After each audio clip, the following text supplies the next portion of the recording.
Nathan McCreary, Brandon Joseph, and Coach Ron Jackson bringing you the best FCS football coverage on the internet, supposedly. That's what we say around here.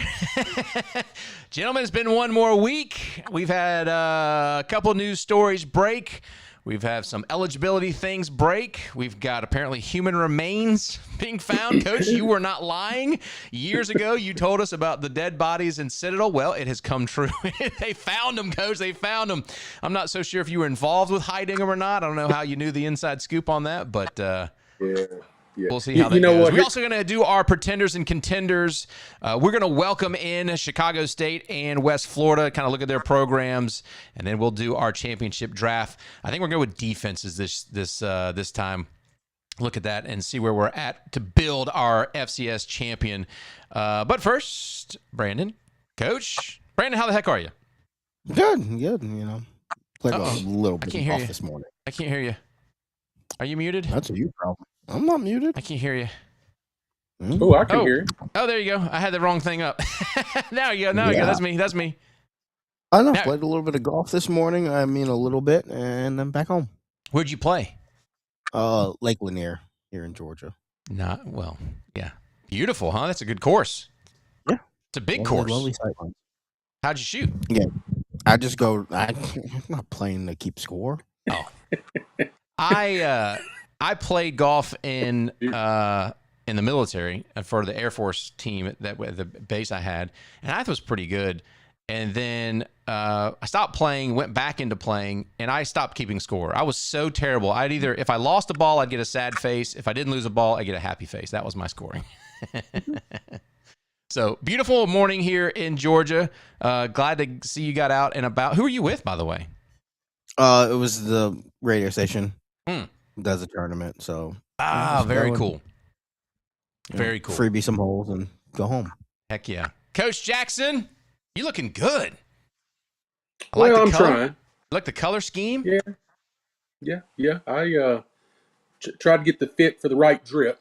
Yeah, you got it. You nailed it. How the heck are you? How's things in Mount Juliet, Tennessee?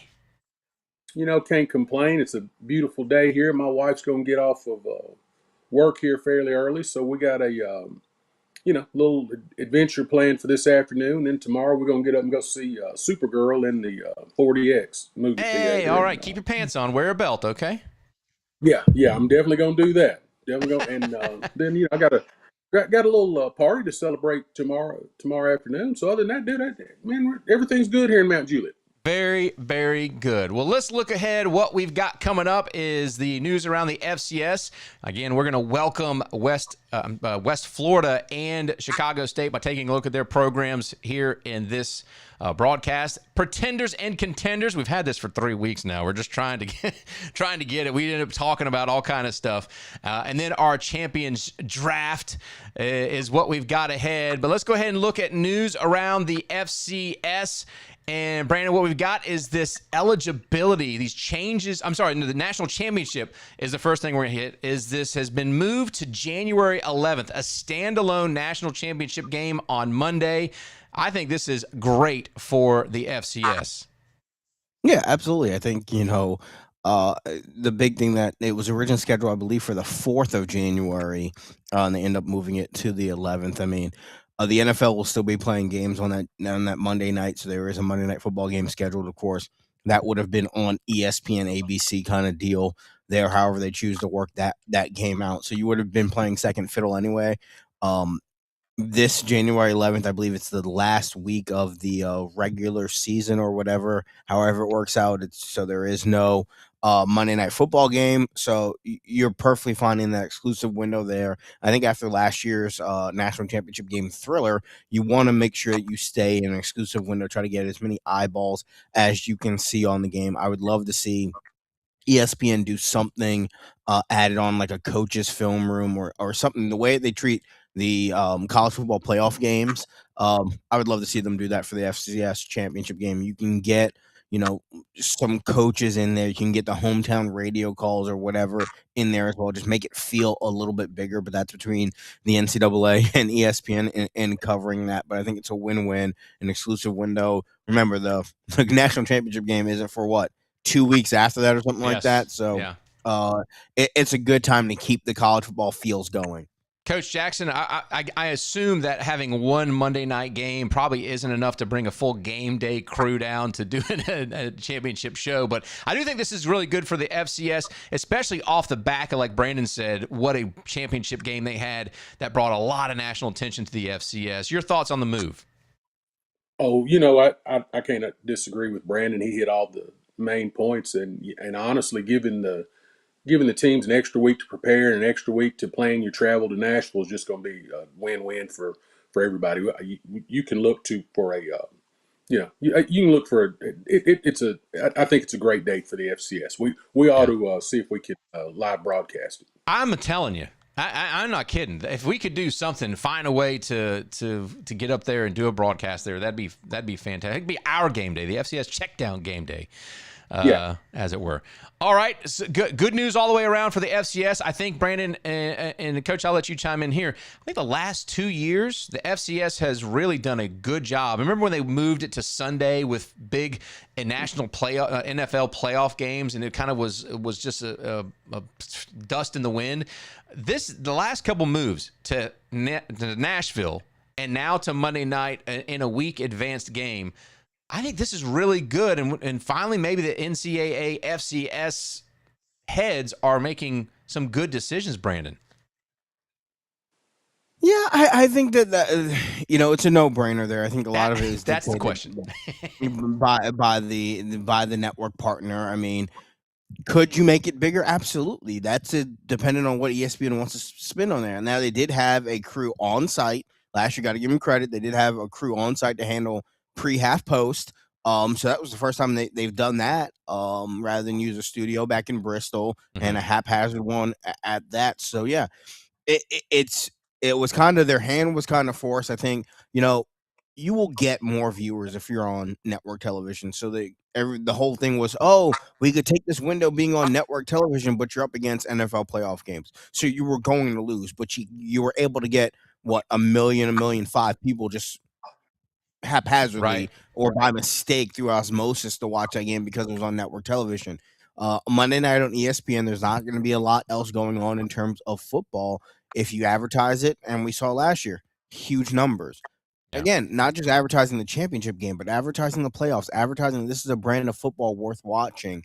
I think last year they took a step in the right direction, but it's all going to be, how do you build on what you did correctly last year? Yeah, I love it. Yeah, that's exactly right. And don't take a step backwards, because I think Nashville, and Coach, you said this really early on, once it goes to Nashville, it probably is never going back to Frisco. Yeah, probably never going back to Frisco. And listen, it's just another step in the right direction for the overall brand for FCS football.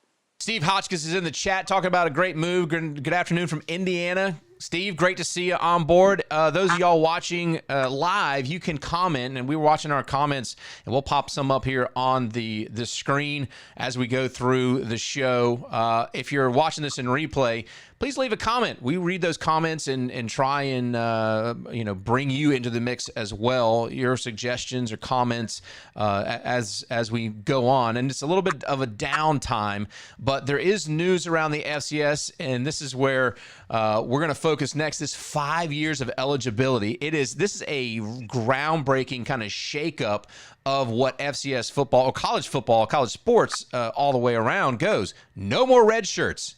That's incredible. 5 years of eligibility. It starts when you're 19 years old. Brandon, when you saw this news break, what was your thoughts?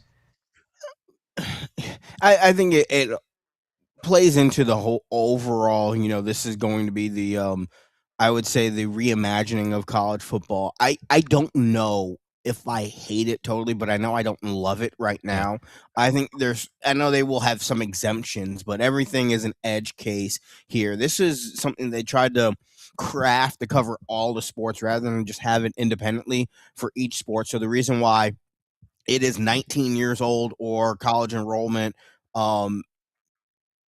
whatever's earlier at that point, is because of college hockey. Those guys play juniors. They don't jump right into college at 16, 17, 18 years old. They go play juniors, and by the time you get to college, you're 1920. So I think that creates that type of landscape there. But is there a potential loophole where we're starting to see guys take gap years? Now, the NCAA had to get very creative with wording and just say, when you start your college enrollment, not your NCAA enrollment. So they wanted to try to take away the Diego Pavia loophole of playing junior college, then going to the NCAA. I just think there's a lot they're trying to craft with language to cover everything, to be very broad, but there are some positives to this as well. I think it clears up a lot of minutia, it clears up a lot of, question marks. I don't like that they don't grandfather the players that are affected by this anyway, and they're kind of just saying, well, you're SOL. But we'll see. We'll see how it plays out. I know there's already litigation against it. So I don't know if, again, I don't love it, but I don't necessarily hate it. I think we'll have to see how the litigation plays out, because it just screams there's too many edge cases that aren't covered by the wording because of the broadness they had to put in it. Coach Jackson, you're college football. You've been around college football. Your son played college football. This is a huge change. What were your thoughts on these changes? When I first saw it, the first thing I thought of was however many lawsuits that you're going to get filed. And then, like Brandon said, the walls will kind of close in around the lawsuits. Yeah. 5 years to me is plenty when it comes to amateur athletics. But, I think 7, 8, 9 years is too many. I thought they would actually leave it up to the schools and just give you unlimited eligibility. And whenever the schools cut you, you just go on about your business. But I think it's good. It's good for the sport. College athletics, no matter how close it gets to the pros, is still amateur athletics, and it's still college athletics. So, you really don't want the 27, 28, 29-year-olds in that. If you're going to do that, go play at the UFL or go, semi-pro, or, Right. Lebanon Hitmen. They still got spots open. But overall, I think it's very good for college football. Now, I don't know how it's going to work in other sports. Like, how's it going to work in wrestling? Yeah. Those guys get Olympic years, and they go, their eligibility runs on, seems like forever. So I don't know how it's going to work there. But for FCS and college football, it'll be fine. And and it's a little bit of a weird thing, but because the World Cup's going on, the soccer at the collegiate level is now, instead of like one season, they're actually gonna mimic the international seasons or the semi-pro seasons and be all year long, and they're going to have games spread out throughout the year. So is that 1 year? Is that 2 years? And how does that work? I'm sure that's a completely different ball game, but should be pretty interesting in how this is, what would we say, portrayed, and then some things happen and they have to start making some adjustments to go, no, you can't do that, and yes, you can do that, or whatever. One of the glaring things about this is, remember, we used to have in the 4 and 5 rules, the original rule, if you don't know, is you have 5 years to complete 4 years of eligibility. So that's where the red shirt rule came in. And remember, the old red shirt rule was if you sniff the field, you lose your red shirt. Then they changed it to you can play in up to 4 games without losing a red shirt. Then it became you can play up to 4 regular season games, because kids were opting out, and then you were forced to play these guys. And the NCAA originally counted that as a game, and they're like, you're hurting us for going to a bowl game or a playoff game and playing these guys. So extra games do not count, starting with the conference championship game. Those games do not count towards didn't count during redshirt eligibility. But remember, the grad transfer rule, that was always a thing that got players a 6th year. You finish your degree, you can go to any school on a graduate degree, as long as that what you were working towards, the graduate degree, was not offered at your school. You got a free transfer. Well, now the whole graduate rule under this thing is covered as you get an extra free transfer. So you get one free transfer in all this without sitting out a year. To get another free transfer without sitting out a year, you have to work towards a graduate degree, but it does not extend your eligibility clock. So you would have to literally complete your degree in 4 years, which most of these major D1 athletes do, because they stay on campus during the summer. So they take some classes. They're done in like 3.5 years.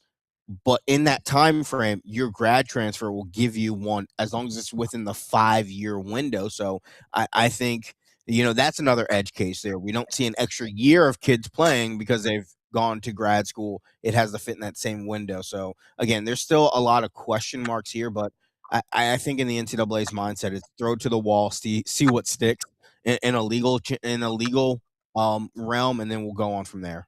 Yeah, Steve Vitt checks in and talks about that 5-for-5 eligibility, making football players give the UFL and CFL a longer look after they're done with college. Could be a good thing. Yeah, arena football is a big winner in this.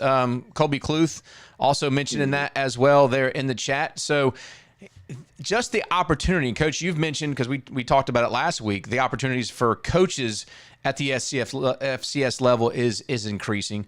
You also see now maybe for the athletes. The problem is when you get rid of walk-ons and you get rid of that redshirt year, how does that really affect the talent pool? Because look at some of the red shirts and walk-ons that end up being NFL players and things. Not many, but it's still an option. So I think it's a good thing, Coach Jackson.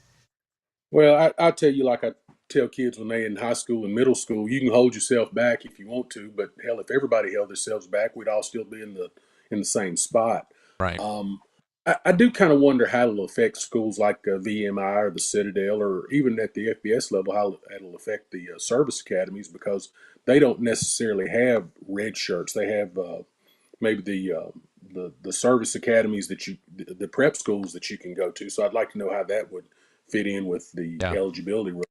Because if you go to the service, or if you could be 19 before you got there, and then you've got a year at the prep school before your eligibility even starts. So anyhow, we'll see. It's another thing to change, just another thing to get used to. Coach, it was a genius segue. Speaking of military academies, good Lord. What has happened at the Citadel? They found up to 30 remains in the visitors' sideline stands as they're renovating the Citadel Stadium. And Coach, you mentioned it's an Indian burial ground years ago and said there's something crazy going on. Give us your A to Z take on this, and how did you know, what have you heard, and how did this come true? Well, the way I come about it, I'm very particular about a lot of things. And when the first game that Eastern Kentucky won, when my son was there under the Walt Wells, under Coach Wells, was at the Citadel. Well, that's the only game I didn't go to, because I did my little research. And once I found out that some gun was sitting up on some dead Indians, I was like, hell, ain't no sense in Mr. Jackson making that particular trip. But it turns out that I believe it's more than an Indian. Obviously, it's more than an Indian burial ground, and that's just 50. Hell, there could be a couple of thousand sitting up under there. But I know Mr. Jackson's derriere wasn't touching them visiting seats. Ain't no telling what's buried up under the Citadel, dude. This is insane. By the way, Brandon, you hear about these things of like Jimmy Hoffa being buried in like old, Met Stadium or whatever, or Yankee Stadium or what. And here you go. You've got these remains found. Positive or negative for the Citadel's prestige of going to play there now? I mean, it's a burial ground. What bodies are positive in any way, shape, or form? I mean, could you build on it? Could you use it like Death Valley? I mean, no. I don't think so. I think there's a lot of questions to be answered. Like, one, okay, maybe, great timing. You're building a stadium. You need to off somebody, get them in there before they lay the concrete. I'll give you one. That's either coincidence or well thought out crime. Yeah. 50. I need some answers. I need to know who they are, where they're from, what they did, and why they're there. Yeah. Hey, that's 50 in addition to the first 7 or 8 that they said was up under there. I need some answers. All right, so first of all, Brian Giffin's still the play-by-play voice over there in Brandon. You and I know him. He might have something to do with these. He may be responsible for 49 of them. Just kidding. Yeah, he's amazing. All right, so nickname for the stadium? Do you kind of, like I said, do you build on it? The Graveyard. Dude, that's it. Trademark. It looks like a mausoleum. Yes. Mausoleum, Yes. All right, let's see. I'm going to go to ChatGPT, create a promotion for, quote unquote, the Graveyard. at the Stadium. All right, we'll see what happens. All right. Bad Medicine says Kobe Kluth. Yeah. Something's going on there. Very interesting, Coach. Congratulations. You called that. One thing we wanted to do here early on in the year is welcome in some of the new teams from the FCS that are coming in. And we're going to start with Chicago State University Cougars.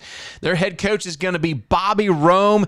Coach and Brandon, if you didn't know, this is like the first collegiate football team in Chicago since like way back, like 30s. They had a cup of coffee there. I mean, this I didn't even realize how Chicago could be complete without a Division I college football team. Well, now they've got one. It's going to be there in Chicago, Illinois.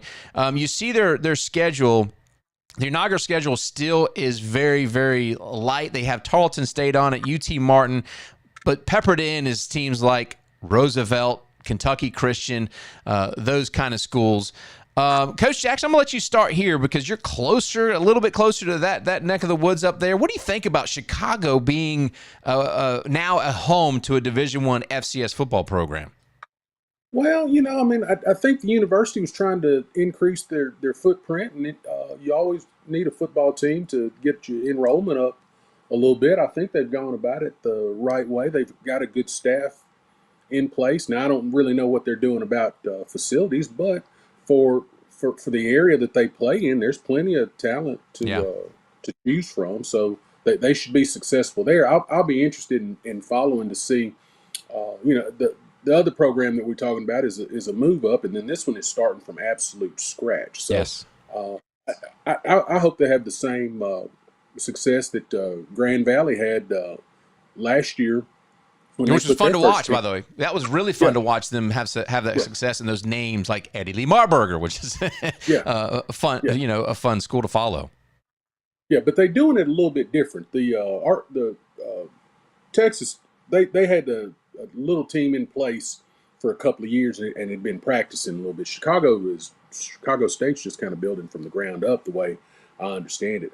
I agree with the schedule because, listen, you don't want to run out there and get beat 200-0 every single ball game. So the schedule's not that bad. And I will say this, to their credit, the teams that they have scheduled, UT Martin is no joke. No. A&T is no joke either. So, and Tarleton is no joke either. And I'm glad that they're playing at Tarleton. That'll give them a different taste of life. So, I'm excited for them. I just, I'd like to see a little more, what to expect. They haven't done a whole lot online from the way I understand it as far as promoting the team. So I want to see that. Brandon, we were around Kennesaw State when they built. They had that year where all they did was practice. Chicago State has had this football team starting to build. Your thoughts on this Chicago State program jumping in right away to Division I football? It's not something that people haven't done before, but it's not easy. Yeah, I think the announcement that they were exploring football is no more than 4 years old. Yeah, I think it was that's right. 2022.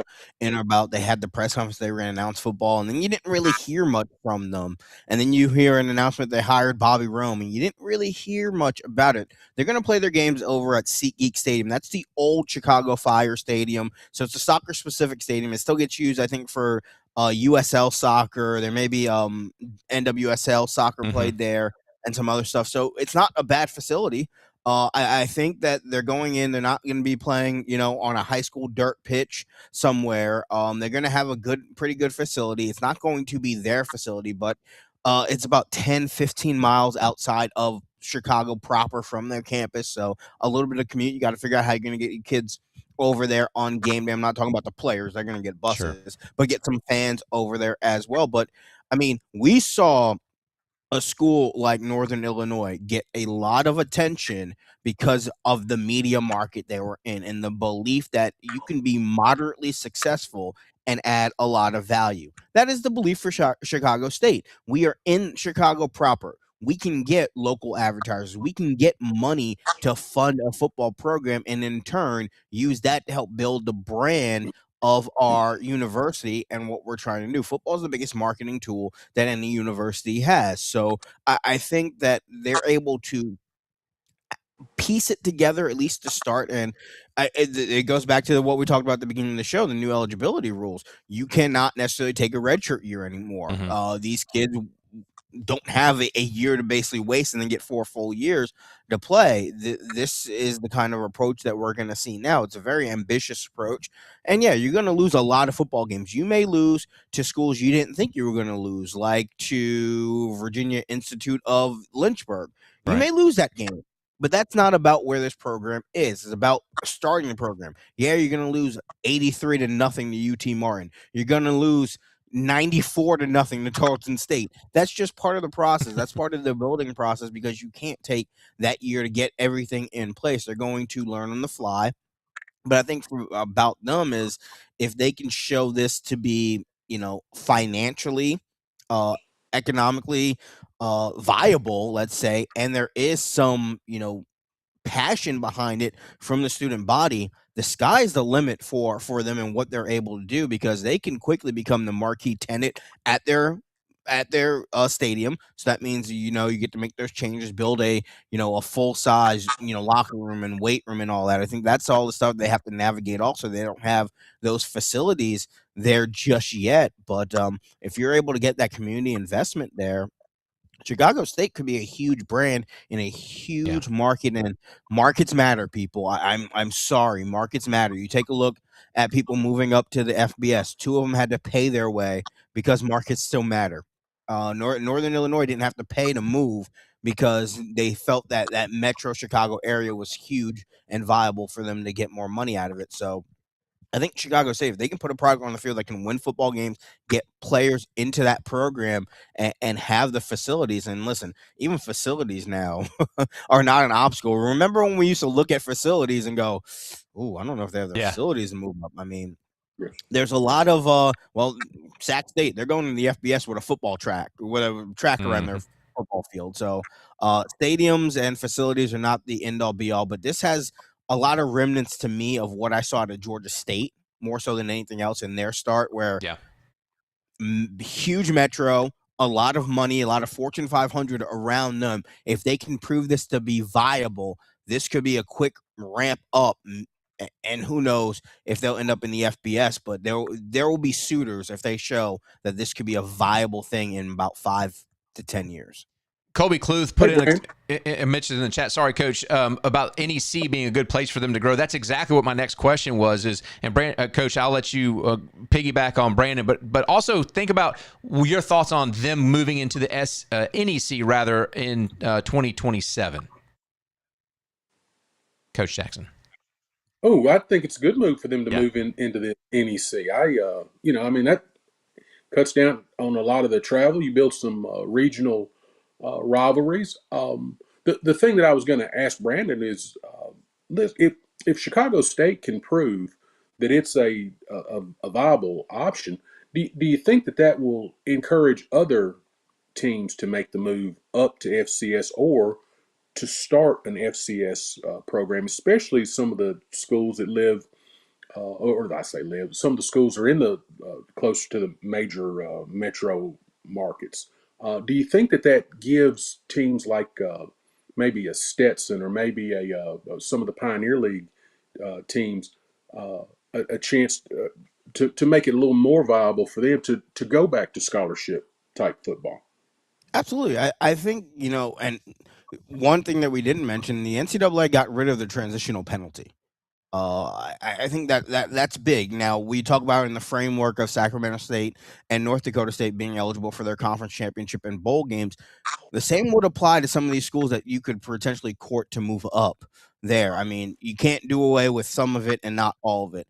This is now fair game. If you feel you could play up, you can play up and you can prove your worth there and not necessarily have to worry about 3, 4, 5 years of not being able to be competitive. Think about St. Thomas. When St. Thomas first came into the FCS, they would have won the conference. They would have won but they were not ineligible to go play in the playoffs. So I think this is the whole landscape now, and this will be another one there. If you're close to a metro, why not try to play at the highest or the second highest level you can get to? Because we're seeing, and I don't mean this in a disrespectful manner, we're seeing a lot more less than's, moving up and playing higher profile football than we ever thought to imagine. This isn't, Sacramento State taking a shot at them. This isn't taking a shot at North Dakota State. Old Dominion in there as well. Who would have had 25 years ago Old Dominion in an FBS conference with a chance, if they win out, potentially to make a college football playoff, or they'll be in the mix for something that gets you to a national championship? You wouldn't have had that. You necessarily probably wouldn't have Georgia Southern in there. The pathways now are as wide as ever. So that's why when we talked about it, a couple of years ago, of why wasn't North Dakota State already in the FBS, the same thing applies to them that applies to all these other schools, whether it's Division II wanting to move into FCS or any FCS team wanting to move in to the FBS. You're not at a level that you want to be at because you don't want to be there. You either don't have the knowledge on how to get there, the resources to put in place to get there, but where there's a will, there's a way. And at that point, you're just lacking will to get there. I think Chicago State has just proven that you went from a concept of vision 4 years ago to putting a product on the field that may not be good out of the gate, but at least you were able to do it. That just shows that there's no excuses for anybody else. I don't want to hear Valdosta State going, well, the timing isn't right for us to move up from Division II to FCS. No, you like being big fish in small pond in that case, where you can win or play for a national championship rather than go and test yourself. And if the money gets better, I firmly believe you can see a school like Valdosta State be the first to jump out of there if they feel that they can make 10 more bucks at a higher level and still compete right off the bat. And one thing, and Michael List checked in. Thanks, Mike, for the comment about how small Chicago State's enrollment is. They're playing in a 20,000 seat stadium. That is a massive metro area.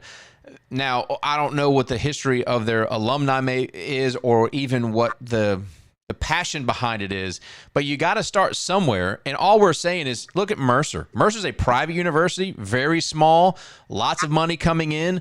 Chicago State might be able to draw some of that private equity in, and we'll see, how it happens.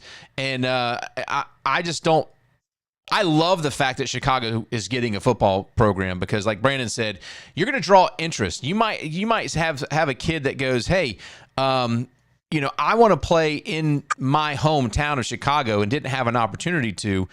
Maybe it's a 3-star, 4-star that played Division I somewhere else and then has to come to Chicago State to finish. They just want to play football, right? And he mentioned the Georgia State comparison. Georgia State, despite their enrollment, Georgia State still has an uphill battle because they're in between Georgia Tech and Georgia. It's a totally different what would you say, landscape that Georgia State's having to navigate. And Mike, I don't know if Michael knows, we lived it. I watched the Georgia State launching of a football program from the beginning. You can go and just say, hey, that's the student body numbers and this, that, and the other. That wasn't transient campus. They just now started building a lot of on campus. They've had to expand their campus housing. They didn't have a home. They didn't have a home up until a couple of weeks before. There was a lot of question marks about them playing in the Georgia Dome. Not a favorable lease of when they moved into the Georgia Dome made it economically not viable for them to be there. And then when they announced they were building Mercedes-Benz Stadium, Georgia State was looked in the face and told them, you need to find a home. You are homeless. We will not give you a nary a resource to go play at Mercedes-Benz Stadium. So I think you can take a look at enrollment and go, oh, Georgia State was so much bigger than Chicago State. No, the environment and the feeling around there. This was a campus that you had to go into a building, go up to the third floor to go to a basketball arena. That was there. It was a gym there basically. And now they've used that, and football has been the main driving force for them to be able to build a new convocation center, to be able to purchase the old Turner Field, and they got that on a discount, but trying to remodel that into a football-specific stadium, moving their baseball to the old Fulton County Stadium parking lot there. Those are things that they had baseball over in Panthersville, which is about 35 minutes away from their campus there, and they had a lot of satellite campuses as well. So just looking at graduate numbers or student enrollment is not an apples-to-apples comparison. Yeah, you just need 100 players, basically. Just need 100 players. By the way, Bobby Rowe, we're going to move on because I want to spend the last 30 minutes doing pretenders, contenders. Bobby Rome played at North Carolina, and he has coached at places like Virginia Lynchburg and has had some success. So it will be interesting to see how they how they start their season. I'm looking forward to it. Definitely. Best of luck to Coach Ron. Absolutely. We're gonna reach out to these guys and see if we can't have them on the show. The next team popping in, of course, West Florida. We talked about this team last year as a potential move up, or maybe even 2 years ago. I don't even recall. Coach Jackson, I think you were the one that said look for West Georgia to potentially make the jump. Caleb Knowles is going to be their coach. They're jumping into a very, very difficult conference, but they have had football. Coach Jackson, this is a legendary program at the Division II level, and so tough step up. Yeah, it would be, but if anybody's poised to do it, that they are. They dominated their division for a little while now. They've got terrific facilities. They're in a hotbed for recruiting. I don't think their roster is too much off what a normal FCS team is going to be anyway. So I expect West Florida to come in and have, I don't think they're going to win the conference by any stretch of the imagination. Yeah. But I do expect them to have a lot of success, and a lot of hype around the program, and you can expect that they will be. They're probably lower third, middle of the road facility wise in the UAC right now, but you can look for that to change here in the next couple of years too. Pensacola, Florida, Brandon, is not an area that there's a lot of sports that goes on, except for like the IMG Academy down there in Braden and some of that area. But that panhandle right there, Pensacola, this is an interesting spot. They were Division II champions. This is a program that's had tremendous success. They're taking this leap up. West Florida, what are your thoughts? A lot of talent in that area too. You have the whole state of Florida that will give you a lot of talent. You can also dip in easily to Alabama. I'd argue that they could have made this transition 3, 4, 5 years ago, and would have been just as fine there. I think the talent pool there will be plentiful, will be bountiful for them to compete on an athletics level there. Facility wise, they will have to build, expand, and add to it. It's not necessarily the newest and nicest there, but I mean, it works for them. But as we get into any form of college football, the next level up, that investment's going to be there, and there in that area, there is money to be had. And I think, to your point, Nathan, they don't necessarily have a lot of athletics knocking down the door in that area, in the Pensacola area. So I think it will be fun for them to watch them grow and see if they become that go-to, if they can be a magnet for a lot of kids that may not necessarily get the looks, especially those Alabama kids. If they can get in there and compete with, let's say, a South Alabama, for a lot of those kids in that area, do I want to go? Yeah, I always get yes. You can go play FBS football for the Jags, but will you win a lot of games? Will you be seen as compared to, or how much more will you be seen as being a player at a very good FCS program? I don't know if there's necessarily too big of a jump wise for them in that realm. So I think for West Florida, it's a natural step there, and it gives them a little bit more credibility in a lot of those kids' homes to go, hey, we're FCS and we're going to win football games. And I expect them, and their schedule does them no favors, but let's say if they were playing in the CAA, where would we have them if they were playing in the CAA? Probably top 3, maybe. I think they play a really tough conference out of the gate, and they're going to get beat up some, I firmly believe, over the course of the season, and that's going to be the determining factor. Coach, this program started in 2016, fairly new football program overall. 2019, they're the national champions of the Division II. They actually went to the national championship game in 2017. So, championship mindset coming into the UAC and the FCS. Should be a fun team to watch, especially that November 21st game at West Georgia. That'll be a fun one, Coach. Your thoughts here on West Florida joining the UAC? Well, the biggest thing for me is I'm glad they bring a different color scheme to the UAC. I'm tired of them purple and grayish type teams, so we get a little variety there. But like you said, starting in 2016, I think that really drives home the point that there's a lot of football talent in Florida. You look at their roster; a lot of their kids come from Florida. I don't think it's going to be, I think I think they'll be fine in the UAC. I don't think they'll be fine this first year, but I think they'll be fine moving forward. I think that the West Florida, Northern Alabama, and West Georgia will bring a lot of oomph to the UAC as far as renewing old rivalries too. So that area, by the way, we talked about Texas being a hub for UTRGV, and we kind of expected them to kind of hit the ground running, and they did. I think the same thing could happen right here with West Florida. Established program. You know, they may have to change the name to the Sharks, though, by the way. There's every time I see a video on YouTube about a shark somewhere, it seems like it's in Pensacola somewhere. But they've got beaches. Florida Gulf Coast is a program in Fort Myers, Florida. It has a private beach. All the athletes have their dorm on a private beach.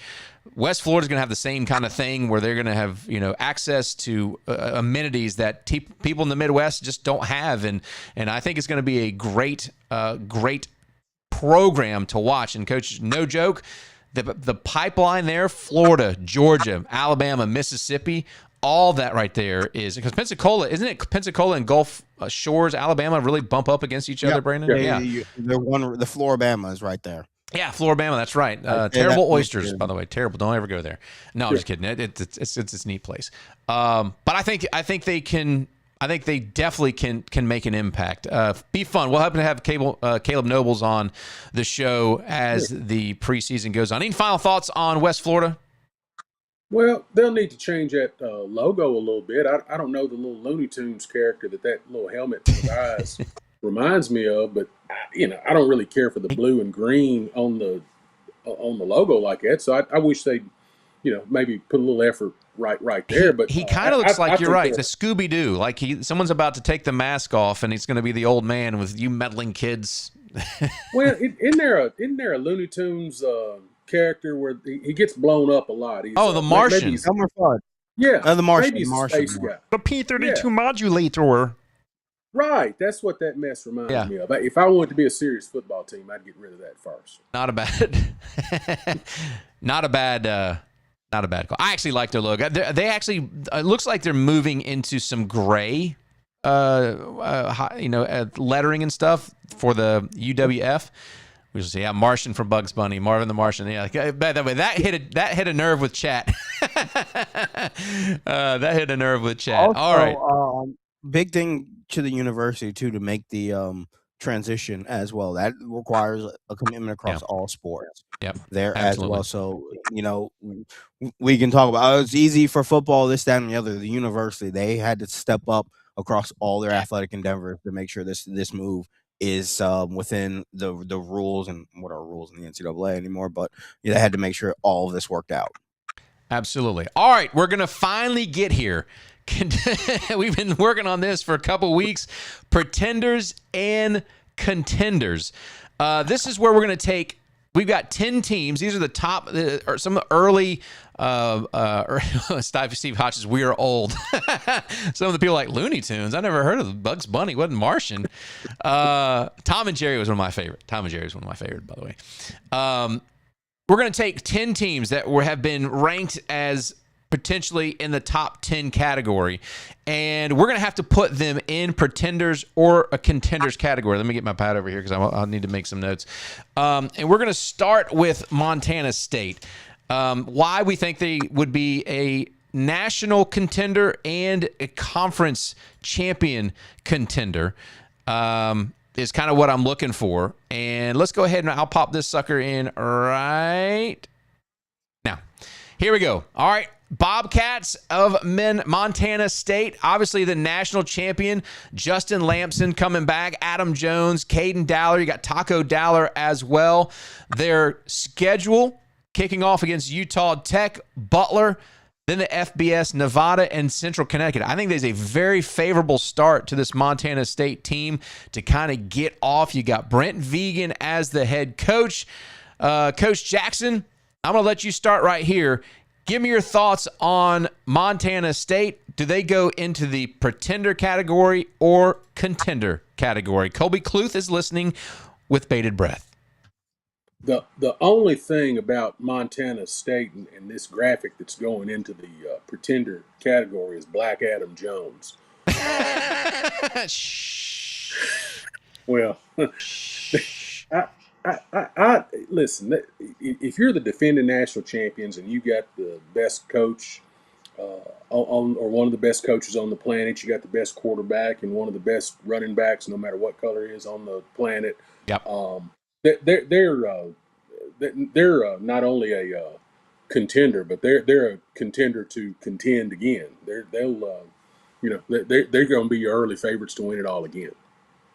Brandon, we talked about this team last year because of their youth that they're bringing back. I mean, this probably was basically the no-brainer to start with.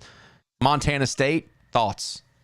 They are the ultimate contender. Yeah. Their two toughest games are nowhere near each other. At Idaho, I believe, in that graphic, and then at home against Montana. One's like dead set in the middle of the year, and then Montana will close out the year there on November 21st. So I think, the schedule lays out very well for them. The talent lays back that comes back is important to them as well. I think Montana State is the number one contender in the FCS this year. Yeah, I think you're right, and we're going to stay right there in the state as we've got Montana Grizzlies up next. Kelly Ayotte, the quarterback. Eli Gilman, he's white in this one. See, we're getting them things mixed up. We got Peyton Wing, the linebacker. Listen, they start off with Southern Utah. That's no pushover. They got Drake, Utah Tech, of course, those teams moving over there into a new conference, the Big South. At Oregon State, UC Davis, no joke. Northern Colorado, Northern Arizona is going to be a very, very good team. That's two back-to-back games right there. Northern Arizona and Idaho that are going to be very tricky to navigate. And, of course, the final game of the season.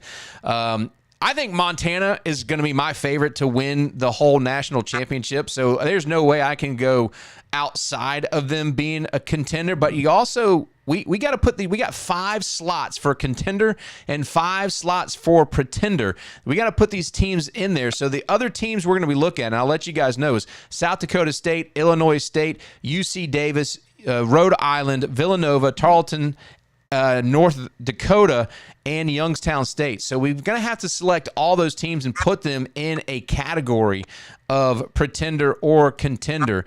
We only got 5 slots, Coach. You going with contender from Montana? Oh yeah. They would. They're the number 2 contender as far as I'm concerned. I like the schedule that they play. It don't matter to me if they run into the NCAA tournament with 7 wins this year. They're still a contender to win it all. Brandon, I would say Montana, they struggled against Montana State last year. That was an issue. But the experience that's coming back, the running back that's coming back, the quarterback, the leadership, your thoughts? Yeah, the only thing that gives me a little bit of pause there, and I think ultimately they're going to be a contender. You have a first-year head coach in Bobby Kennedy, first time ever being a head coach. Now, the one thing that I point out to that is when you get late in the season or you get into the playoffs as well, those things that you only can navigate through experience of being there, the right button to push on for these guys to get them that extra oomph that may be needed to will a game out. That's the one thing that I think I go, okay, if there's anything I worry about Montana, is going to be that. Now, you mentioned Southern Utah to start the year. First game, first time head coach. That's also something you have to kind of circle. And that's why a lot of these first time head coaches, they want to play a really bad team because it's their first time putting on the headset, being the guy, having to keep track of everything. They have to navigate all that as well. So I think there are going to be some moments of you go, okay, they got to navigate this, but ultimately I just think they're so talented. It's going to be hard not to put them in a contender category. Yeah, I agree. The head coach was the very next thing I was going to go to. And Coach Jackson, real quick, your thoughts. Bobby Houck going, those players that stayed, what kind of impact do you think that can have as you who played and had a son who played there at Division I, and coaching staffs are always tentative apparently? Well, it just gives the guys that are left on the team another proverbial chip to put on their shoulder. You know, the mantra they'll have, not that they need a chip on their shoulder to begin with, but right. It'll always be we got it done without them, or they'll turn that into some kind of us against the world, and move on forward with that. Now, Coach Alk the Kennedy. Now, Coach Kennedy, he's been there for a little while. I don't think, but I do hear what you're saying. Where it'll be the first time that you're actually calling the plays. The thing that I'll agree with on Brandon is the mistakes that maybe a first time coach has first couple of weeks. By the time that gets to the end of the year, you ought to have that worked out. And with the horses that they have, I think they'll be fine. All right. Yeah, I mean, the horses are there. That's exactly the way I would put it. The horses are there. So we shall see how Montana goes. And again, the schedule, we'll see. They got some tough games there. All right, South Dakota State Jackrabbits, pretender or contender. Chase Mason is returning. They got that big offensive line and some great defense. Starting off at Stetson, Northwestern, and then New Haven Chargers, the team that came into the FCS last year, again playing a full schedule at the FCS level this year. Youngstown State, Eastern Illinois, Illinois State, North Dakota Fighting Hawks, Murray State, South Dakota Coyotes, Northern Iowa, Southern Illinois, and then wrapping it up with Indiana State. Another coaching staff that has had a lot of imbalance over the last couple years. Brandon, I'll let you start here. South Dakota State Jackrabbits, you thinking contender or pretender? Yeah, I think for me, the answer is yes with South Dakota State, because you take a look at some of the failures of last year, and I know everybody wants to point to Chase Mason was injured. That does not cover for, and if you watch that team in the latter part of the year and the games that they lost, that Chase Mason had nothing to do with the fact that the defense was putrid for weeks on in there. Right. I mean, I looked it up that during the last stretch of that season, there's 7 games. They gave up scores on the other team's first possession in most of them. Yeah. That has nothing to do with your starting quarterback not playing. That has more to do with the defense and the preparation. Now, Dan Jackson, a defensive-minded head coach, that defense has to get better week in, week out. They also won a lot of games because Chase Mason is a very special football player. Right. Will he be that this upcoming year? I don't know if that I don't want to say that level of special will be the same for him. I think a lot of teams, if you are a defensive coach worth your weight, you can come up with a scheme at least to slow him down. They do have a lot of size up front there, but defensively, there's still a lot of question marks for me that need to be proven. I know a lot of people want to talk about, South Dakota State's bringing back a lot of people. Well, you need to bring back the skill. The skill needs to get better. If you're bringing back a lack of skill, then I don't know necessarily if I want those guys coming back or how good it is to have those guys coming back. So I'm really worried. The defense needs to show a lot of steps forward, and it starts with the head coach, the defensive-minded head coach, because he was the one pumping his chest from the moment he got hired all the way through about how great this program was going to be, how it was going to be a continuation, how there wasn't anything to worry about, how this team was ready to take the next step. And in a lot of regards, outside the quarterback, we saw teams taking a step back with South Dakota State, at least South Dakota State taking a step back from years previous. Now, they have a very, very easy schedule, I think.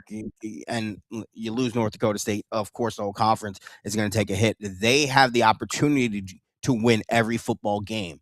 But we said that last year about this team, and they end up looking horrible in a lot of games and end up losing 5-6 games. So I bow out of putting them in a pretender or contender after that diatribe, because I just don't know what this team is. All right, Coach Jackson, I tell you, I feel like South Dakota State's probably just going to be a contender for me.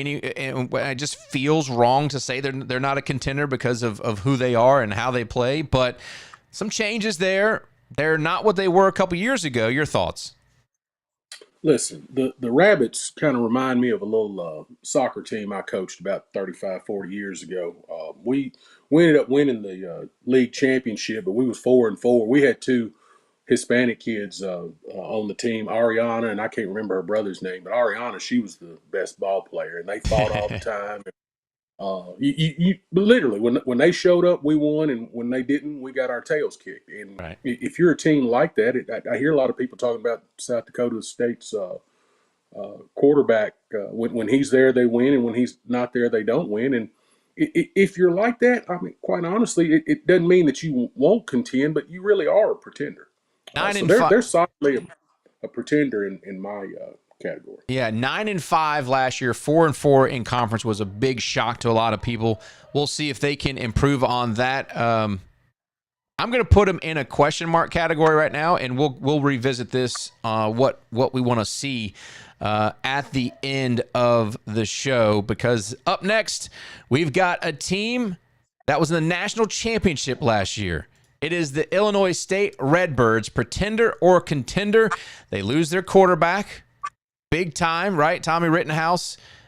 He is a huge loss for this program. Take a look at their schedule. Western Illinois, Northern Illinois, Eastern Illinois.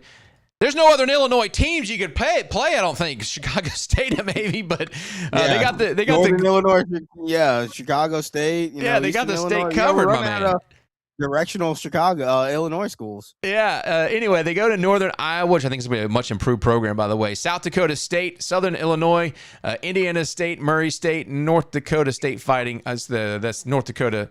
That's the wrong logo. North Dakota State Fighting Hawks, North Dakota Fighting Hawks, and they've got Youngstown State and North Dakota Coyotes there as a program in the MVFC. This is a very, very tricky team to, I think, just come out of the box and say they're going to be a contender.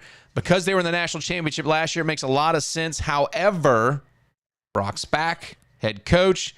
By the way, they posted a picture. They were all at his house, apparently at a pool party before the preseason. Pretty cool. Brandon, I'll let you start here again. Illinois State, what are you thinking? Pretender. I think you lost your heartbeat. In Rittenhouse, I think that was a lot for the team, and we talked about how not necessarily it was a shock, but they were a great run for them to even get to the national championship game, given what we saw coming into the playoffs. Of they were not anybody's first, second, or third choice. So I think when you lose that quarterback and that heartbeat of the team, it's going to be really hard to replicate, and what's going to be really hard to replicate no matter what. So I think for me, I put them in that pretender category. And just one quick thing, when you show that schedule and you look at Illinois State in that schedule playing in the Missouri Valley Football Conference, it looks a whole lot lighter now that North Dakota State isn't there. You take a look there and what made the Valley great isn't there anymore. Yeah. So are they just a really good conference, or are they still the elite conference? And I think that will be a big year for the lore of Missouri Valley Football Conference. Yeah, that's going to be the question, Coach Jackson. And you look at this, what it did last year shocked a lot of people. On the road, the entire playoffs, played extremely well. I mean, they came just a play or two away from a national championship. I hate to put them in the pretender category, but I'm with Brandon here. Yeah, great team, great run, great coach, great all that. But I just think they lost too much from last year. And I think they lost – I know y'all talk about, losing Rittenhouse, but look at what they lost up off their offensive and defensive lines. So I don't they caught lightning in a bottle last year, but I don't think it happens two times in a row. So they're in my pretender category too. Yeah. Colby Clue talks about this Illinois State, good running game, good defense. But I agree with that. It'll be interesting to see who goes under center. And, I think there was some instability there with their run game last year. So it'll be interesting to see how that whole thing pans out. Up next, we've got the Aggies out of UC Davis, pretender or contender. Running back Jordan Fisher came out of nowhere and was just fantastic. Of course, their quarterback, Caden Pennick, is gone. Samuel Gabato Jr. is an absolute superstar, and Rex Connors and his brother there in the secondary are fantastic. this one for me is going to be, I think they're going to be a contender. They're in the Big Sky. I think this is a very, very good football program. Their schedule, Portland State, San Diego State, at SMU is going to be a tricky one. Stetson's playing some of these big schools. Montana Grizz, Eastern Washington, Southern Utah, Northern Colorado, a much improved team from last year. Weber State, Utah Tech, Idaho, very tough game. Cal Poly, I think this is a favorable schedule, Brandon. UC Davis, in my book, is a contender. That means that's 3 in the book on the contender side for me, if you guys agree. The way I kind of look at it is you take a look at that stretch there where they play Montana, then Eastern Washington. You got to go 1-1 at worst there. You could see the potential of them going 0-2 in that realm there. I think that will be the determining factor of how this season will play out for them. But yeah, looking at that schedule, you will probably take the FBS loss there. But there are 2 losable games in there, and the rest are more than winnable for the Aggies. So yeah, I kind of left that blank on my sheet, kind of try to get the feel of where they were going to go, and also trying to pre-pick 10 of them and trying to sort them out. But I can very well see them based on that schedule. Again, you have a little bit of a tough stretch there outside of that Eastern Washington game and how it plays off the Montana game. I think they take 2 losses at minimum in the regular season, but I mean, this is a team that if the bracket plays out for them favorably, I mean, they can easily make it to, a Final Four. So I call them a contender. Coach, we always go say, okay, what's kind of stability this team has. The coaches changes. Well, their coach is staying there, and he's a former UC Davis Aggie, played quarterback there. Really, really like what they've done. They're building this program. It seems like it's continually the building blocks are there. I think they had a pretty good recruiting season. What's your thoughts on UC Davis? Well, I agree with 72-97 there. They I think they cakewalk through the conference, and literally got a good coach, got a good quarterback, got a good wide receiver coming back. Now, the thing that I don't like is they're a little young at their skilled positions, but their best players just happen to be younger guys. I mean, their quarterback's a 2-sport athlete. Got one of the best wide receivers in the country. I put them in my contender category because I think they'll cakewalk through their conference, and I think they'll win 2 or 3 games in the playoffs too.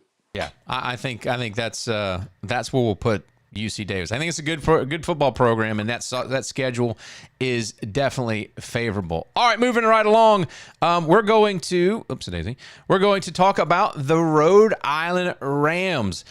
Devin Farrell is a superstar. He has had a fantastic year. A lot of people look at this young man as one of the top quarterbacks in the FCS. Good wide receiving core. They did some great things last year playing there in the CAA. A little bit lighter contention for the CAA. You got New Hampshire still there, but gone. Villanova. William and Mary, Richmond. It's a huge change in this conference. Take a look at their schedule at Merrimack, at Temple, versus Elon, Stony Brook, North Carolina A&T, Brown, Yale, UAlbany, Maine, New Hampshire, Towson, and Bryant. I see a lot of W's in the category for Rhode Island this year, Brandon. CAA, yes. National championship, I got a big question mark. To quote one of the callers on the Paul Feinbaum show, they don't play anybody, Paul. They don't play anybody. This is a team that they will run through their regular season, but they also have the propensity, because of the fact that they're not playing anybody during the season, they could get drilled in the first round of the playoffs because they don't have that gauge of having to take it to the next level at any point in the season. I feel if they are within, one score of most of these teams or one possession late in the game of most of these teams, it's a failure of Rhode Island. For me, to your point, Nathan, yes, they will probably win the CAA, but they are pretending if they think they can contend for a national championship with that type of schedule there. 8-0 last year in the conference. Coach, I can see a very similar 11-3 overall, 8-0 sweep there in 2026 as well. I think this is a good football program. A lot of pieces. CAA is not what it used to be. Well, Brandon just stole my thunder. I thought I was going to be the only one to even bring that up. Not only do I think they're pretenders, I think they're 11-1 pretenders. Ooh.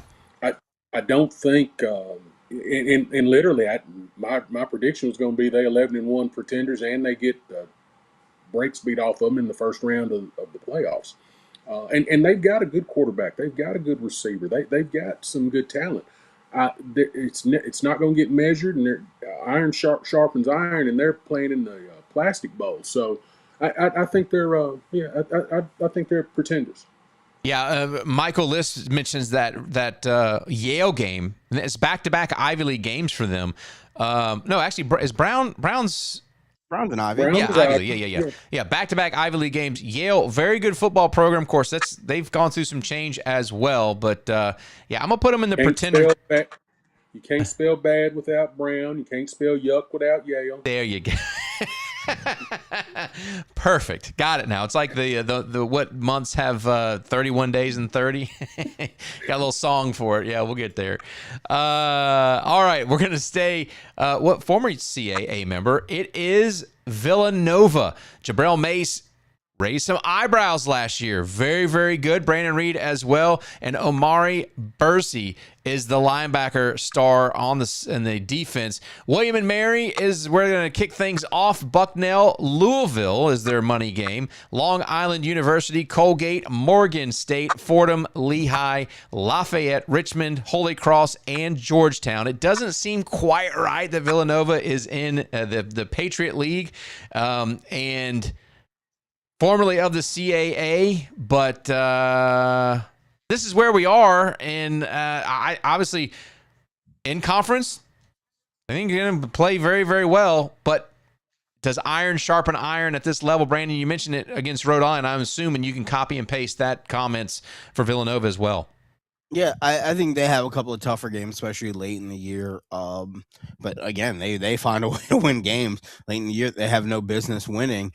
But yeah, I just don't see that team necessarily able to make a run deep into the playoffs. I think this is going to be, a carbon copy of what we've seen out of Villanova for the almost better part of the past almost decade. They're a team that will make it in the playoffs, and you don't win the Patriot League. How many teams do you think they get in? 2, 3, maybe?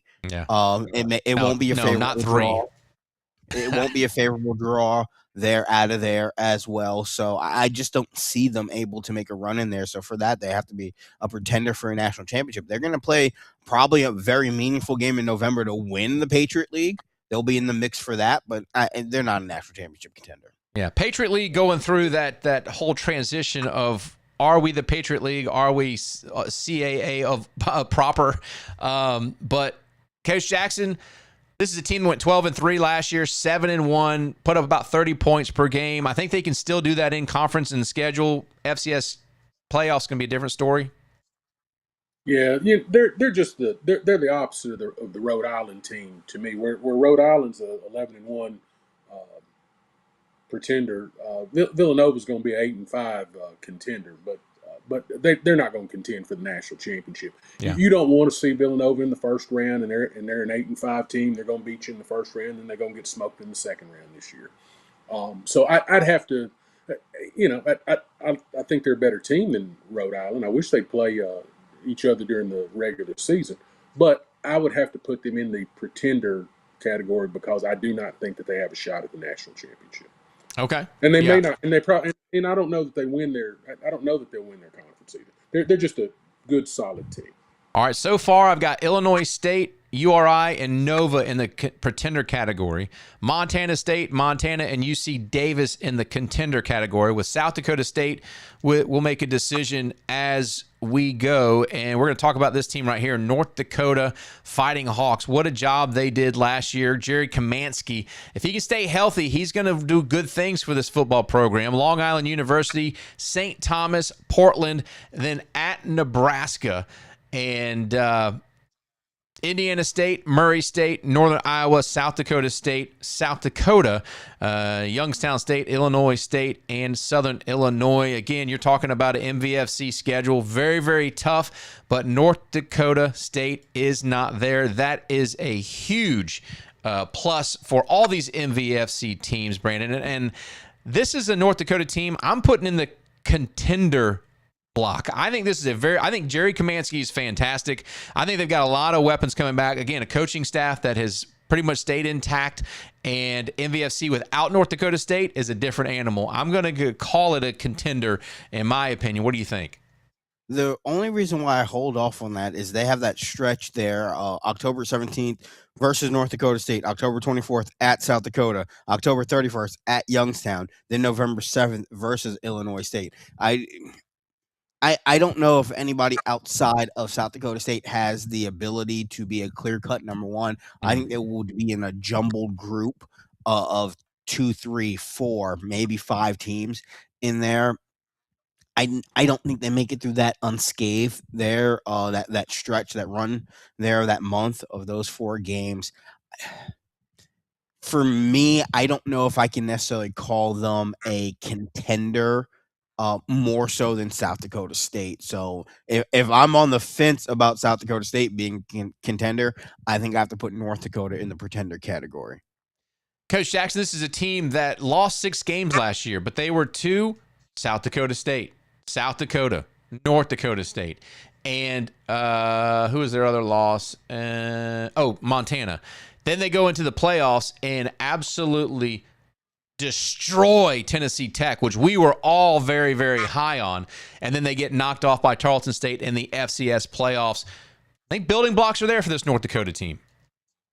Well, it ain't easy being green, and it's not going to be easy for them. They're kind of like what Brandon said. They're in that Illinois State category with me. I think they're a good, solid team. I don't think they're going to win the conference. I don't think that they're going to win the national championship. So that puts them in the pretender category for me. But they're going to make a whole lot of people unhappy on their way to non-pretending ship status or whatever, because they're a legitimately tough team. Yeah. Yeah, they certainly are, and so as of right now, you both feel like they're pretenders? Yes. Okay. All right. That means we got 1 pretender slot left. 1, 2, 3, 4. We got 1 pretender slot left. We've got 2 contender slots left as it stands. Okay. Up next, we've got our final team. It is Youngstown State. Easy for me to say. Bo Brungard, Walton Payton winner from a season ago. They have done amazing things offensively, but they just get to these games where they just can't get over the hump. They start off with Mercyhurst at Kentucky for some money, and then Duquesne, South Dakota State, North Dakota, Southern Illinois, Indiana State, Northern Iowa, North Dakota, Murray State, and they end the season at the Illinois State, the obviously national championship contender. Youngstown State's a huge question mark for me. I know Bo Brungard led this team, but they were a huge disappointment at the end of the season. That Yale loss in the playoffs, Brandon, to me is red flags. Yeah, in my opinion, they have the potential to lose a lot of games and then win 3 games in the playoff. They will be tested. I think they have, out of a lot of the teams you show, they're up there 1 or 2 in toughest schedule in the way it lays out for them this year. I think they are a team, and correct me if I'm wrong. We had Tarleton on our list there because I'm trying to go through my. I did. I did have Tarleton. Yeah. And I'm saving 1 per contender spot there for Tarleton State. So spoiler alert, if we're going to talk about them, I have them as a contender. So I have Youngstown as a pretender. I just think their schedule is not going to do them any favors there. They may get beat up. And to your point, Nathan, last year, they were very disappointed defensively also to close out the year. I don't know if they've gotten better in that regard, but similar to South Dakota State, you can't put it all on your quarterback and say you have to be the one that leads me and me go. You're a contender to win the national championship. Yeah. Coach Jackson, I mean, I think Brandon said it perfectly. You're putting a lot on that young man's shoulders, and you didn't run deep into the playoffs. You got to show me something. Yeah, and we only got 1 more slot left for pretenders. I'm gonna have to change. I'm gonna have to change my mind on one because unlike Brandon, I'm not as high on that other purple team that he is. So I'm gonna have to reserve on young. It can go one of two ways. They're leaning in my pretender category, but they got a quarterback that can put the team on his back and take off. Every year, we thought they were going to be good year before last, and they took a step backwards, and then they've taken a couple of steps forward. Maybe the disappointing loss, and listen, losing to Yale obviously wasn't as bad as what we thought it was to begin. So I'm gonna have to pass on this one until after we talk about Auburn. Yeah. He's taking a pass. Taking a pass, Brandon. All right. Well, you know what? You can do that. You can do that because we're going to talk about Tarleton State Texans next. Obviously had a very successful season last year. They've jumped up with FBS aspirations into the FCS and haven't looked back. They've lost their quarterback, but Brandon Locke is a transfer from Arizona. People are very, very high on this young man. They did lose Trey Page III and some of those other names that we mentioned from last year. They start off with Prairie View, Bowling Green, McNeese, Merrimack, Chicago State, Austin Peay, Central Arkansas, West Georgia, EKU, Abilene Christian, West Florida, and North Alabama. I think if you can get through this schedule, I think Tarleton, the question mark is the quarterback, right? The question mark is the quarterback position and how it goes. I'm not so sure that you can put that much, I guess, confidence in the transfer Locke until you see him on the field and what he brings and how he gels with this team. Brandon, Tarleton State. Yeah, I think for Locke, the biggest problem is one, he is 5'11" on a good day wearing cleats on an incline, but he does a little too much at times. And when you have a quarterback that does too much, coach will tell you that's not a good thing. That's not like, he's winning us games. There's a lot of schoolyard shenanigans with him. There's a lot of very loose with the football. Will throw a lot of interceptions, make a lot of questionable reads. If he can dial that back and just be a serviceable quarterback, not asking him to do much, they have the ability to run the ball. They have the ability to they have receivers that, if you give them space, can make big plays. I think they'll be better on the offensive line. I think defensively, they play pretty well defense. I could see them if they can navigate the UAC. I think they're going to be tested throughout the season. I think that's the difference I look at than some of the other teams that we've talked about. They will be tested week in and week out. So I can see this team with the talent that's there start to gel and start to get better, especially late in the year, and maybe win 2-3 games in the playoffs. And then before you know it, we're talking about them if they win a football game to make it to the national championship game. Coach Shax, you said you weren't all that high on this purple team. Let's go. Let's hear it. Well, here's the thing. One, they got the potential to be great, but they ain't a bit more paying attention to playing football than I am the man in the moon right now. They spend a lot of time being worried about not having to not have whenever they move up to FBS in 2 or 3 years or in 4 or 5 years or something like that. You should be getting ready to.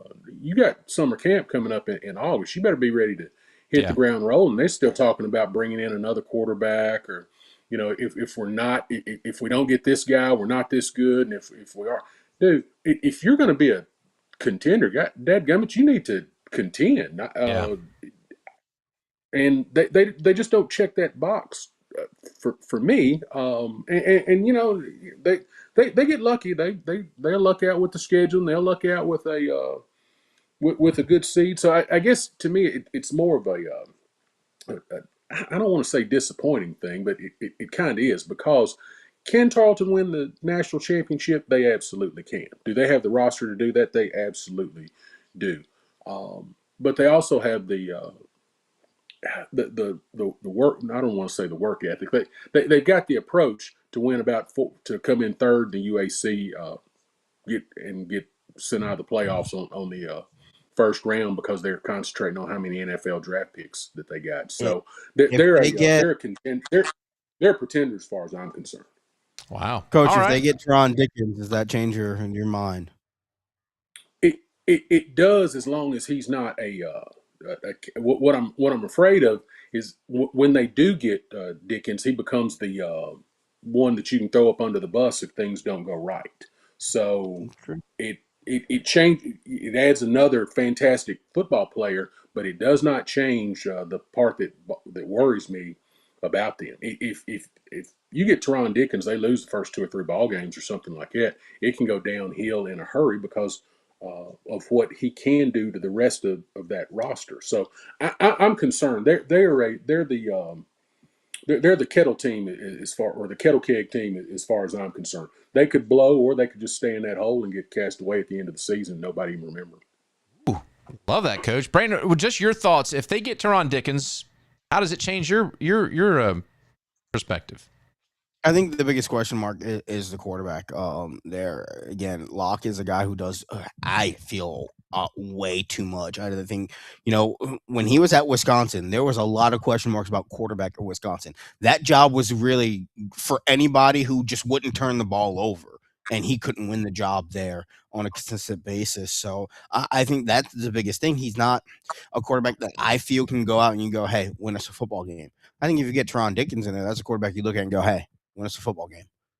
I think he could be that next step. Now, I'm not talking about, is he Cam Ward at Miami? Is he, Carson Beck at Miami, and all of a sudden this team is playing for a national championship? No, but I think this is a team where you go, and I'm just talking about the growth and upgrade at the position more so than anywhere else, where, Tennessee, where you go, you lose Nico Maliava, and you go in there and you go, okay, do we start an unproven, freshman quarterback? Oh, we got a guy in Joey Aguilar, a guy that we can trust us, that we can go and say, hey, fourth quarter, 2 minutes, drive us down the field and win a football game. I think that's the difference here between Brendan Locke and Teron Dickens. That's a guy you can go, hey, fourth quarter, 2 minutes, run this offense, let's win some football games, as opposed to fourth quarter, 2 minutes, and you go, I really hope we can get in the field goal range and get the tie. Right. Yeah. I got you. All right, so Brandon, if you've taken notes. So right now, I've got Montana State, Montana, UC Davis, South Dakota State as a contender. Who is your 5th contender out of that group? Because now, otherwise, you've got Illinois State, Rhode Island, Nova, North Dakota, and Youngstown. I'm gonna have to say South Dakota State. I'm gonna have to put them in the contender category. Again, I'm going on record. I have huge question marks about that defense.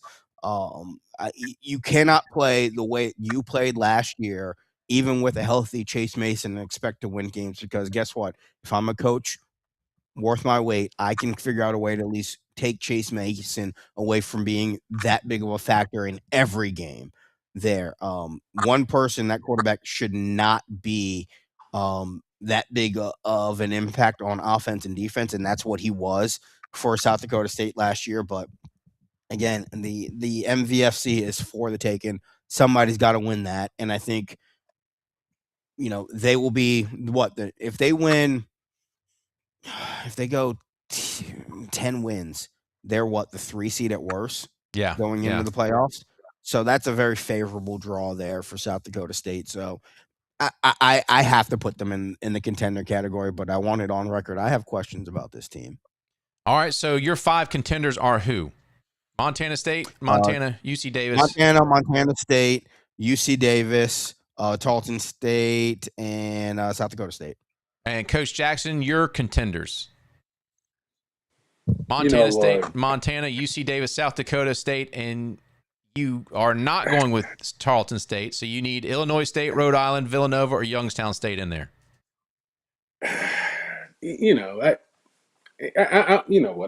I'm gonna have to change my damn mind. It don't mean that I like it though. I don't mind. I don't like it, but put Tarleton State. Sorry, put them over there in the contender, because but I don't like it. I don't mind telling you. I'm gonna be on there all season long and put Youngstown State over in the pretender category. I see the question from Zach about the eligibility of Teron Dickens. I don't think that there is any change in status to that. He never enrolled in classes at North Carolina. Once you enter the portal, you can be in the portal up until I mean, the football season starts. It's about getting in the portal. So he didn't enroll in classes there. He was supposed to be a later quote unquote enrollee. It's not like he enrolled in summer. You're supposed to enroll 4 fall classes. So he has not been with the program. He's only been committed to North Carolina. So as far as, his eligibility standpoint, unless, something weird has happened, it's almost as if he's never left the portal. So he's back in the portal now. He may not have the grades to get into North Carolina. That could have been the problem there as well. But as far as, his eligibility to play, it's the same status as when he went into the portal. Well, and is there a deadline for to get out of the portal? No. No. It's Okay. a deadline to get into the portal, not a deadline to get out of the portal. Yeah. Okay. Yeah, and he got to be there brings before up they his start school, academics. though. Yeah, of course. Yeah, of brings course. up his academics. Yeah, I don't know if that's the inhibition to get in there, but I've seen a lot of schools get really creative with kids academically if they can help them win football games. Yeah. And maybe North Carolina was not one of the schools, considering what happened to them about almost 15 years ago where they were giving sham classes. Maybe they could not work this case out. But I do think that there will be some school that will find a place for him to play if the academics are in question. Yeah, I've been working on this graphic right here. So I missed some of the chat, but Zach, thank you so much. Ron Lowney's come in. Miss you, Ron. We've loved seeing you back in the chat. Montana State fans showing up big time. So this is what we've got. Pretenders, Illinois State, Rhode Island, Villanova, North Dakota, which I kind of disagree with, and Youngstown State. Contenders, Montana State, Montana, UC Davis, South Dakota State, and Tarleton, which Coach Jackson doesn't particularly like, but it is what. Yeah, I think Zach had a point. It did look like the way Coach was looking off camera that Coach Witten was there. Kind of, yeah, being held hostage. He's blinking a lot, like help me. Yeah, exactly. And Ron's question, really quick. New quarterback that didn't get to play spring ball. You can look at a quarterback and go, here's my playbook. What can you run?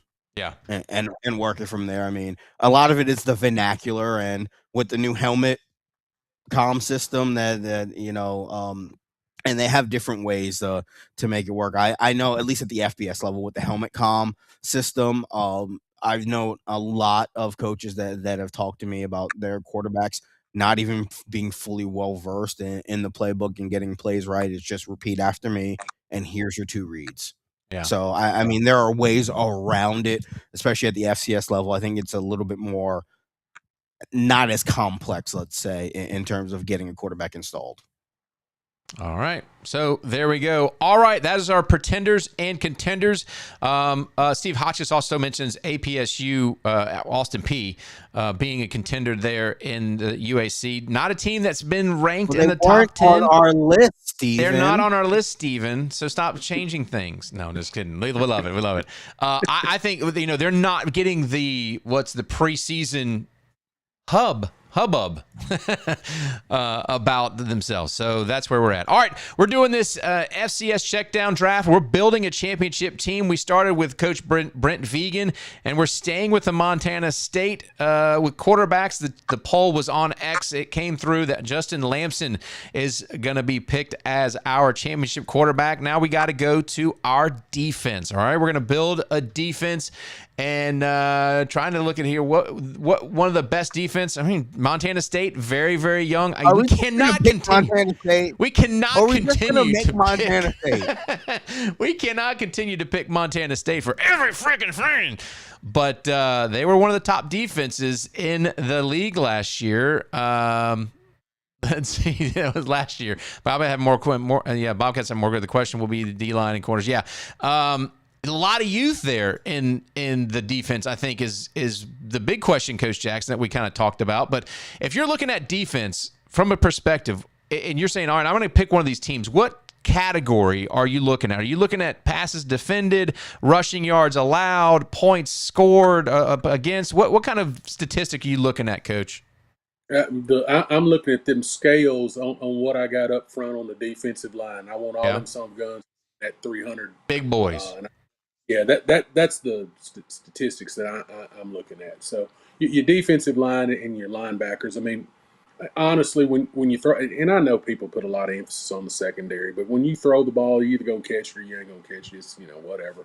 Most of the guys, you can get somebody at least close in the area. But if you got that quarterback running around for his life, if you stuffing it running back a couple of yards behind the line of scrimmage on a consistent basis, then you can play for the guy out at Stephen F. Austin, and that's the deadgum defense that I would take if we're building a team to beat that Montana State team or whoever we playing in the championship game. I want Carthel's group at Stephen F. Austin. That's a good call. I mean, I don't know what Coach Carthel's talking and what he's giving you away, but you listed Carthel as your coach. Now is your defense. Not a bad choice there, Brandon. Showing up to his house from Natchitoches with a bunch of swag that he's not telling us about. No doubt. Brandon, what category would you be looking at if you had to look at all this 2025 statistics and go, I got to build a defense? What's the number one stat you're looking at? Yeah, it's really tough to kind of generate what I look for in a statistical realm. It's the ability to get to the quarterback, to generate pressure. Okay. I think in any regard there, that's where it starts in today's college football, is your ability to get home, get to the quarterback, generate pressure, make them uncomfortable, because that the next natural step is if I'm able to get to the quarterback, get him off his spot, not give him time to complete the ball, that pressure generation really just means also I can stop the run a little bit better too. And it may not be necessarily I'm getting all negatives on there. I'm limiting what they can do in the run game. So the ability to generate pressure is number one key point for me. Number two is, and to Coach's point as well, the back end, it's very tough to kind of gauge, and because there's so many variables, you can mix and match. You can come up with a solution on the back end. I want underneath coverage. I need guys that I know that can cover underneath, that don't let a 3-yard dump off turn into a 25-yard gain. So I need guys that can tackle in space too. That's number two for me. I don't want necessarily, and I know a lot of coaches look in solos as opposed to assists. They believe if you're a guy that can't solo tackle, you don't need to be on the field. No, I need you to be able to at least get to the point of conflict, wrap up, and even hold for help at that point. So a lot of it is more, tape driven for me for what I like to look at there in terms of defensive measure. I think, not to pick Montana State, and I know the whole thing is Montana State probably will have the best defense out there. Give me Montana. I think they will have a healthy blend of size, speed, guys able to play in space. All right. And put Montana State on there. Let them win the poll, and we'll be back here again. We'll just change the colors. Yeah. And then we'll be wrong. It'd probably be a hex. Montana. Probably a hex on them, by the way, if we picked Montana all the way around. We will put the poll up so you guys can on X, so you can interact with us there on that and see what defense you think you'd like to see. Listen, I always think getting off the field is important. Third down conversions. North Dakota was one of the best teams last year at getting teams off the field. Tarleton State also has got a pretty good defense. I hate to tell you, Coach Jackson, but I'm going to go with North Dakota. I stay in that area. Big guys, big defense, good run stoppers, and that's who I would go with. North Dakota. Again, we'll put these teams up on X, and you can vote for yourself. And then next episode, we will come back and talk about what this team, the defense, will look like. Gentlemen, we've been going for an hour and a half. We've had some great interaction. Great to see Ron. Great to see Zach McKinnell jumping in. Kobe Kluth, as always, as well. Miss FCS Northeast. I don't know where he's at. Steve Hotchkiss, Michael List joining us. Bring something positive. Yeah. So he was mad at Brandon. He's mad at Brandon over there. Bring something positive this week, and he opted not to show up. Yeah. Bring positivity. We also had a gentleman. Where was from? North Carolina. Barry Hardison from North Carolina. Great to see you on board as well. Listen, we're getting close, right? We're going to continue to look at the FCS news and notes and watch Zach McKinnell as he reviews and previews some of these football teams around the FCS and conferences around the FCS and Hero Sports. Go follow. Make sure you follow Zach. Show up in our chat. We might as well just add another box to this. Well, it's a variety thing. We've had Zach on the show. It's a variety thing. He steals the show. He's too smart. He knows too much. He knows too much. No, I'm just kidding. We would love it. We'd love it. Thank you, Zach. Appreciate it. He's a great show. Colby Kaluth, as always, respect to you, my friend. Listen, we're getting close. All right, we're getting close. We're going to continue to do these podcasts. We're going to take a little bit of break because I have some vacation planned and so on. But we'll put the stuff up there. But Coach Jackson, your final thoughts here as we wrap up this week. You know, I'm glad we had another good show. Got a lot of audience participation. I didn't have me shooting Zach McKinnell a bird for telling me I'm being held hostage on my bucket list for today because I really like Zach, you know. But we're blessed, and it's been a blessing. I'm glad that the season is right around the corner. Man, between McKinnell and Rosario and Northeast, I hope he comes back. This has been fantastic. Enjoy your vacation. I'll be ready to go a little bit better when we come back. Yeah, I think is it next week? I think it is next week. Yeah, next week, and then the following week, I'm going to be heading down to Tybee Island. Brandon, any more golf plans coming up for you? What you got? Well, not really, but it's like I'm leaving at the end of next week. Does that make sense? Oh, yeah. Gosh. Yeah. Hey, you know what? Nice there. Yeah, you know what I'm saying? No, we're getting ready. It's, how far are you guys away from Baby Love? Oh, August. Yeah. So okay, No, it's just kind of weird that next week starts July, so we have spring meetings, media days coming up. Media day. For all these conferences coming up in the month of July, and then we are about 7 weeks away from football taking place. Under 70 days, I think, right? We're 65, 64 days or something like that. So it's getting close. You can feel it. You can definitely feel it. It's come out. yeah. And finally get some answers to some of these questions about some of these recruits that are still in the portal. Where's Dickens going to go? We're on Dickens watch. I know. Where in the It's wild. Will Dickens go? The Dickens watch. Well, whatever. We'll call it something different. All right, gentlemen, you guys have a great weekend. Chat, thank you guys so much for joining us. This has been the FCS Checkdown for Coach Ron Jackson and Brandon Joseph. I'm Nathan McCreary. Thank you guys so much. We'll see you next week. Let's go. Coach Carthel, let him go. Coach Witten, let him go. Yeah.